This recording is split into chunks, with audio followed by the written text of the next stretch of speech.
안녕하십니까. 2024년 5월 5일 최명목의 팩트 시작하겠습니다. 자, 민주당이 뭐 그냥 최상병 특검법, 김건희 특검법 정도가 아니고 거의 특검 종합 세트 뭐 이런 걸 만들려고 하고 있다. 뭐 이런 보도가 나오고 있습니다. 무슨 얘기냐면 김건희 명품백 사건, 그 다음에 최상병 특검법, 지금까지는 이게 이제 논란이 됐었는데 이거 말고 아예 이런 것들을 다 포함해서 정치 검찰 사건 조작 특별대책단 이라는 거에 다 넣어서 거기서 지난 그 윤석열 대통령이 검찰총장 시절부터 지금까지 해온 모든 사건을 다 조작 그 범위에 넣어서 특검을 추진하겠다. 뭐 이런 얘기입니다. 거의 뭐 하여튼 특검 종합센터다 제가 이렇게 말씀을 드렸는데 여기에는 이제 조국 수사, 뭐 울산시장 선거 공작 뭐 이런 것까지 다 포함한다는 얘기죠. 자, 이렇게 돼서 이제 이른바 특검판 키우기, 뭐 대표적인 정치 공세죠. 뭐 실질적으로 뭐 조국 사건이나 아니면 울산시장 선거 공작 이거 뭐 다 2심 1심 각각 그 판결까지 나온 거 아니겠습니까? 뭐 조국 사건 같은 경우는 대법원 확정 판결만 남았는데 어찌 보면 그 민주당이 특검 추진하기도 전에 확정 판결 나올 수도 있습니다. 조국 사건의 경우에는. 그런데 그런 것들을 다 포함해서 뭐 조작이다. 그러니까 이걸 조작이라는 프레임을 씌워서 지금 공격을 하는 거는 이거는 수사가 아니고 정치다. 이렇게 말씀을 드릴 수가 있는 거죠. 자, 그래서 뭐 이제 약간 국회에서 뭐 재표결이 어떻게 되느냐에 따라서 약간 유동적이긴 하지만 제가 보건대 민주당은 일단 5월에는 이제 그 최상병 특검법은 본회의를 통과했고 정부로 이제 이번 주에 아마 이송을 할 겁니다. 그렇게 되면 이제 윤석열 대통령이 뭐 지금까지 상황으로 봐서는 재의 요구를 할 것으로 보이고요. 그렇게 되면 5월 28일로 예정된 본회의에서 재표결이 이루어질 텐데 글쎄 뭐 안철수 의원은 자기는 이번에 퇴장했지만 그때는 뭐 찬성할 거다 이렇게 얘기를 했지만 17명 정도가 민주당이 손을 들어줘야 되거든요. 쉽지 않을 것이다. 저는 그렇게 봅니다. 그래서 아마 부결될 걸로 보고요. 그렇게 되면 22대 국회에서 다시 상정을 하겠죠. 이렇게 되면 이제 상당한 정도의 시간이 걸립니다. 또다시 뭐 패스트트랙에 태우거나 뭐 이래야 될 가능성이 있거든요. 뭐 패스트트랙도 물론 뭐 좀 사람 숫자가 애매하죠. 뭐 이제 그래서 재표결이 뭐 8명 뭐 22대 국회에서 근데 그때까지 가려면 적어도 내년 상반기 뭐 이렇게 가야 됩니다. 그러니까 이제 문제는 어디에 있냐면 자, 민주당은 아주 시간을 길게 잡고 이런 특검 종합센터를 가지고 이제 임기 중반의 윤석열 대통령 정부를 곤혹스럽게 만들겠다. 이걸로 보입니다. 정치죠, 정치. 왜냐면 이게 뭐 뒤집힐 가능성이 어디 있겠습니까? 그런 점에서 본다면 이렇게 하는데 그러면 지금 이 사건들을 수사하고 있는 수사기관 결국 여기와 시간 싸움이 될 거라고 저는 봅니다. 근데 지난 주말에도 수사기관들은 아주 분주하게 움직였습니다. 자, 우선 5월 3일 엊그제죠. 이원석 검찰총장이 김건희 명품백 전담팀 수사 전담팀을 만들어라 이렇게 얘기를 했었죠. 제가 보기엔 뭐 이걸 가지고 이제 민주당에서는 특검 거부의 명분 쌓기다 뭐 이렇게 주장을 했던데 글쎄 저는 그렇게 보지 않는다. 왜? 특검 거부가 아니고요. 이 부분은 빨리 진상규명을 하겠다. 저는 그걸로 보입니다. 그래서 서울중앙지검 형사 1부 이게 이제 뭐 명예훼손 사건 같은 걸 전담하는 팀인데 여기에다가 검사 3명을 추가 투입했다고 합니다. 특수수사는 이제 4차 장산하에서 하죠. 여기에 있는 범죄수익 환수부 뭐 이 검사 3명까지 투입을 해서 속도를 내고 있고 그래서 이제 김건희 여사를 고발한 유튜브 채널 서울의 소리 그 다음에 명품백을 전달했다고 주장하는 최재형 목사를 고발한 시민단체 전부 다 9일이면 뭐 며칠 뒤입니다. 며칠 뒤에 와서 조사받아라 이렇게 해서 본격 수사를 시작한다. 그렇게 해서 고발인 조사하죠. 그럼 이 사건 구조가 의외로 간단합니다. 고발한 사람들 조사는 뭐 기본적으로 해야 되는 거지만 명품백을 샀다는 서울의 소리 그 뭐 불러서 조사하면, 이 고발인 조사할 때 같이 하면 이걸 어디에서 어떻게 그 산 명품백이라는 것이 진짜냐 가짜냐. 만약에 그게 가짜 명품백이었다 이러면 뭐 그건 그때부터는 약간 코미디처럼 되는 거죠. 그럼 결국 가짜 명품백에 김건희 여사가 속았다 뭐 이런 피해자처럼 되는 거죠. 어쨌든 그것도 받으면 안 되는 건 뭐 맞지만 여하튼 이게 코미디처럼 된다. 그리고 뭐 청탁금지법 위반? 그건 안 되죠. 가짜 명품백이면 100만 원 이하일 테니까. 파우치백이라는 거거든요. 그냥 그 디올 명품백은 더 비싸죠. 근데 파우치백이 뭐 한 300만 원쯤 한다는 건데 만약 가짜면 그거는 뭐 100만 원 이하일 테니까. 그렇게 되면 뭐 청탁금지법 위반 아예 뭐 따져볼 여지도 없습니다. 뭐 이런 거 또 이제 서울의 소리 조사할 때 다 나올 거고요. 물론 본인들은 뭐 진짜라고 주장을 하겠지만 그 명품백 실제 그 내용물하고 뭐 이런 거 뭐 크리스찬 디올의 그 한번 의뢰를 해보면 충분히 알 수 있는 거고. 그 다음에 이 최 목사라는 사람 뭐 수사에 응할지는 모르겠습니다만은 어쨌든 몇 차례 하여튼 계속 소환을 할 거고.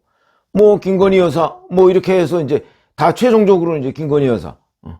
그리고 뭐 나중에 이제 윤석열 대통령 뇌물 부분도 지금 시민단체가 고발을 시민단체가 아니고 그 서울의 소리가 고발했으니까 그걸 알았는지 뭐 이런 것도 아마 서면조사 등 어떤 식의 조사가 이루어질 가능성이 있습니다. 근데 이게 잘 아시다시피 서울의 소리에는 이제 이 영상을 공개를 했는데 자, 그 영상이 이것만 있느냐 다른 것도 있느냐 또는 증거는 뭐냐 뭐 이런 거. 근데 이제 등장인물이 의외로 간단합니다. 서울의 소리 그 명품백을 샀다는. 그 다음에 최재형 목사, 김건희 여사. 뭐, 이거 간단하죠? 이거 수사하는데 얼마 안 걸립니다. 그러니까 이제 이게 결국 민주당에서 추진하고 있는 특검법은 이번에 적어도 5월 말에 재표결해서 통과가 되지 않을 가능성이 높다고 제가 말씀드렸죠. 그렇다면 22대 국회에 다시 하려면 우선 원구성이 돼야 되고, 원구성 꽤 오래 갈 거라고 제가 말씀드렸죠.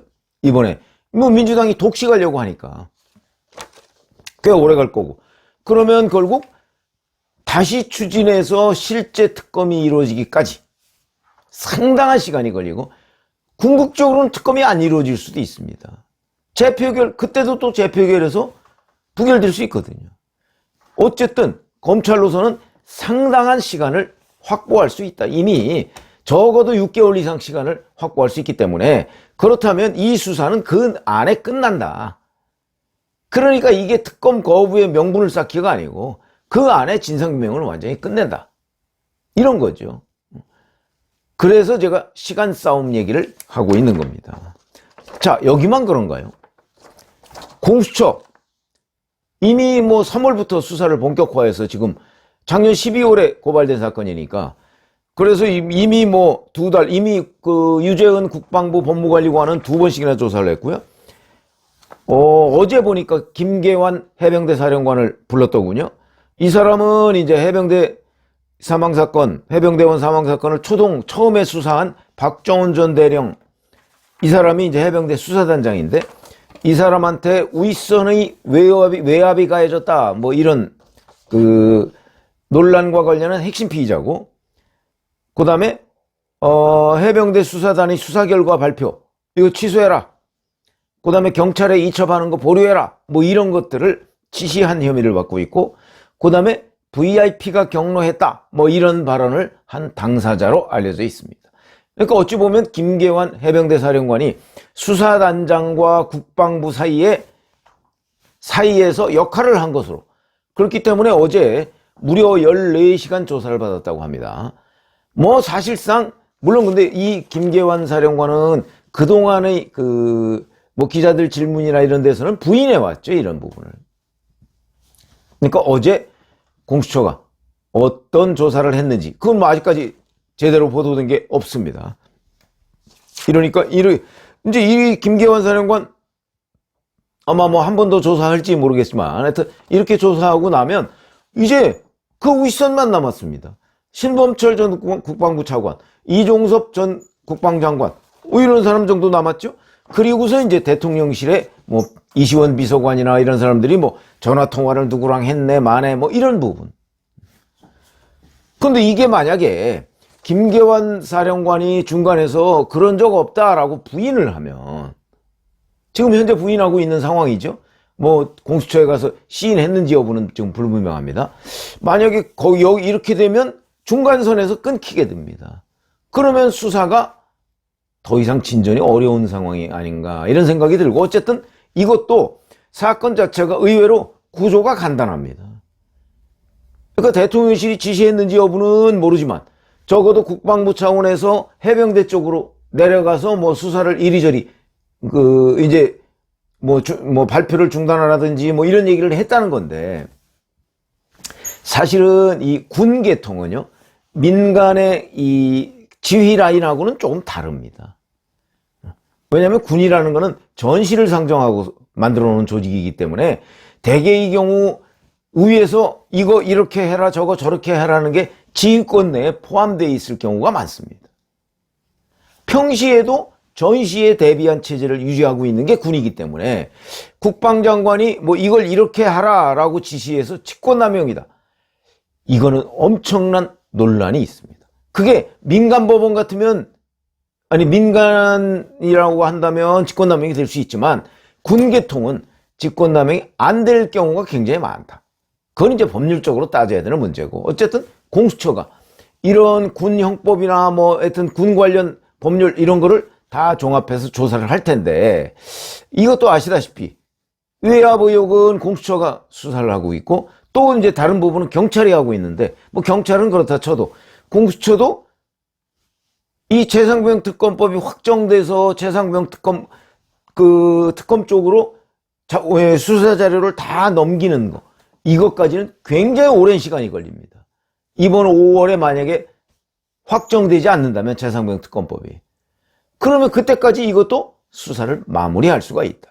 그러니까 제가 보건대는 민주당에서 추진하는 특검 종합 세트, 이게 본격적으로 가동되기 전에 이미 검찰의 김건희 여사 명품백 수사, 그 다음에 공수처의 이 해병대원, 그러니까 최상병 사건 수사, 이거는 끝낼 가능성이 높다.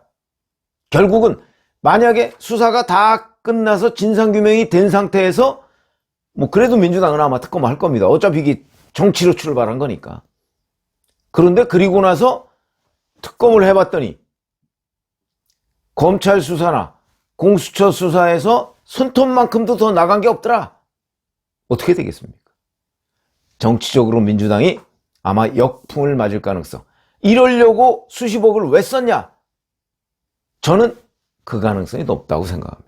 물론 그거는 최종적으로 봐야 되지만. 그래서 제가 오늘 말씀드린 내용은 민주당 특검과 그 다음에 이 검찰 공수처, 여기에 시간 싸움, 그 최종 승자는 오히려 검찰과 공수처가 될 가능성이 높다, 이렇게 말씀을 드립니다. 고맙습니다.